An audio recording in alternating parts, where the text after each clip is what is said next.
परम पिता परमात्मा, हे प्राणों की धार, दास तुमको टेरता, सो दीजे अपना प्यार। हे परमेश्वर, हे सर्वनियंता, हे जगत के आधार, ए दास तुमसे विनती करता है, प्रार्थना करता है कि हे दाता, हम सब पर ऐसी कृपा करो जिससे ये जीवन आपके चरणों में अर्पित होकर, तुम्हारे होकर हम इस संसार में जी सकें। यही हम सबकी आपसे विनती प्रार्थना है। वैसे हम कहना चाह रहे हैं, हमारी कोई ऐसी करनी नहीं है कि जो हम आपके हो सकें।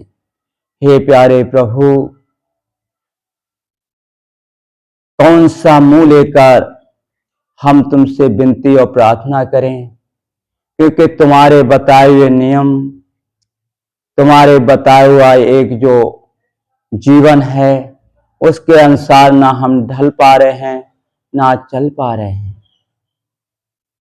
भगवान ने स्वयं गीता में कहा है, अनपेक्षा सुचि दक्षा उदासीना गतव्यथा, सर्व आरंभ पर त्यागी या मद भक्ता सा में प्रिया। स्वयं भगवान की वाणी है, अनपेक्षा सुचि दक्षा, जो इस संसार में किसी प्रकार से किसी की अपेक्षा ना रखता हो, सुचि दक्षा, जो अंदर से और बाहर से शुद्ध हो, जिसका अंतःकरण और बाहर भी पवित्रता दर्शती हो। हम जब देखते हैं, ना तो हमारे बाहर पवित्रता हमें दिखती है, ना अंदर में हम शुद्ध और पवित्र हैं। फिर भी हे प्रभु, तुम्हारे नाम को गा रहे हैं, तुम्हारे नाम का सहारा लेकर तेरी डोरी पर अरदास कर रहे हैं। एक ही सहारा है कि दीनानाथ नाथ का भला बना संयोग, गर्चे तारोगे नहीं तो हंसी करेंगे लोग। हे प्रभु, आपके वचन हैं कि जो संसार में किसी की कोई भी अपेक्षा ना रखता हो किसी से, पर हम तो सबसे अपेक्षा रखते हैं, सबसे इच्छा रखते हैं कि हमें कुछ ना कुछ किसी न किसी से मिलना चाहिए, कुछ ना कुछ हमारा कोई ना कोई सहारा होना चाहिए।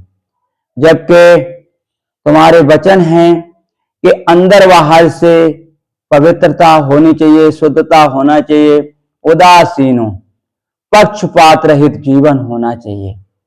हम गौर से देखें, क्या हमारा पक्षपात रहित जीवन है? गतव्यथा, यानी कि जो दुखों से रहित है, जिसे किसी प्रकार का दुख नहीं सताता है। हम अपनी ओर देखते हैं तो पता चलता है कि थोड़े से कोई भी संसारिक कर्म हमारे अगर बिगड़ जाते हैं तो हम दुखी हो जाते हैं, थोड़ी सी हानि भी हमें रुलाना शुरू कर देती है। पर आपके लिए वही प्रिय है कि जो दुखों से, जिसकी निवृत्ति हो चुकी है, जो दुखों से ऊपर उठ चुका है, सर्व आरंभ पर त्यागी, जो वास्तव में जिसका कोई कर्म बनता ही ना हो, जो सारे कर्म तुम्हारे लिए जीता हो, यानी तुम में अर्पण करके जीता हो सब कुछ। अगर ऐसा जीवन आपको प्रिय है, पर प्रभु हम देखते हैं कि ऐसा जीवन हमारा नहीं बन पा रहा है। तो हे नाथ, दया करो हम पर, करुणा करो कि हे दाता दातार, तेरे चरणों में ये जीवन हो जाए, हम तुम्हारे लायक हो जाएं। सो हे दाता, ऐसी करुणा हम पर कर दो कि तेरे होकर जी सके हम।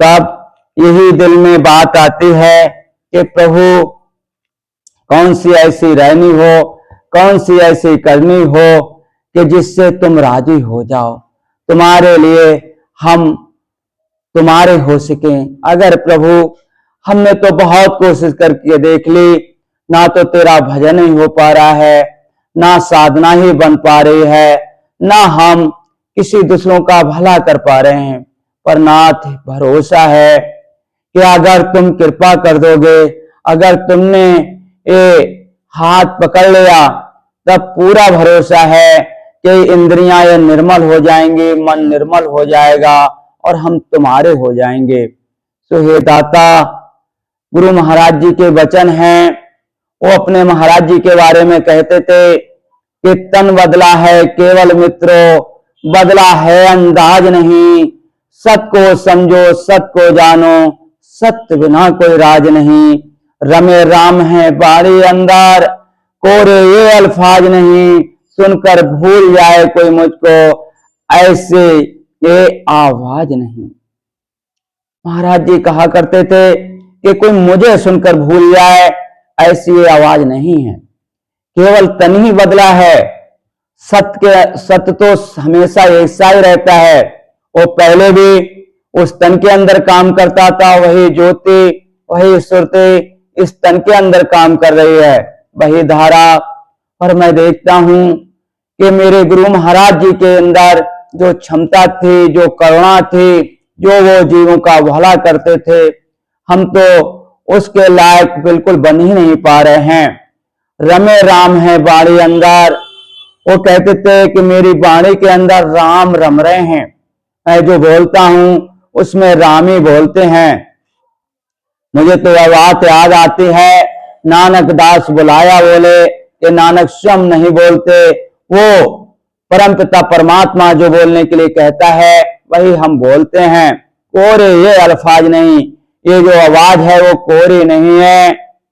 सुनकर भूल जाए कोई मुझको, मेरे लिए कोई एक बार सुन ले वो भूल जाए, ऐसी ये आवाज नहीं। सो हे दाता, कृपा करो कि ये बाणी तेरी हो जाए, ये देखना तेरा हो जाए, और दिल में एक ही बात रह जाए कि हे प्रभु तुम मेरे हो और हम तुम्हारे हैं। तेरे से रिश्ता बन सके, तेरे चरणों में ये जीवन रह सके, और बस यही इच्छा है, यही अभिलाषा है कि जब इस संसार से चलने की वेला हो तब तुम सामने हो और ये रूह तेरे अर्पण हो। ऐसा अगर जीवन हो सका सो हे दाता, हे परमपिता परमात्मा, तब रहनी करनी सफल है। हम सबकी ऐसी रहनी करनी बन सके, ऐसा दुआ आशीर्वाद हे परमपिता हमको मिले। इन्हीं शब्दों के साथ सबको दुआ और आशीर्वाद।